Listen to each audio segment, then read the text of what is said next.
பற்றாக்குறை இருந்துகிட்டே இருக்கு. அதுக்கு காரணம் என்னன்னா, நீங்க படித்தால் மட்டும் போதாது, பகுத்தறிந்து இந்த இரத்தம் கொடுப்பதன் மூலம் எந்த விதமான குறைபாடும் உங்களுக்கு வரப்போறது இல்லை. ரத்தம் திரும்ப திரும்ப ஊறப் போகிறது.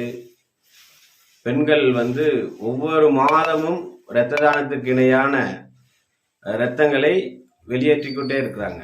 மாதவிடாய் காலங்களில் அவங்களுக்கு வெளியேறக்கூடிய இரத்தம் என்பது ஒரு இரத்த தானம் கொடுப்பதற்கு இணையாகவே இருக்கும். அப்படி அவங்களுக்கு இரத்தங்களை வெளியே போய்கிட்டே இருக்கு பெண்களுக்கு. ஆண்கள் இப்படி பயந்துட்டு ரத்தம் கொடுக்கலாமா, குறைஞ்சிருமா அப்படின்றதெல்லாம் லிட்டர் கணக்கில் எடுக்க போறது இல்லையா, மிக குறைந்த அளவில் தான் எடுக்க போறாங்க.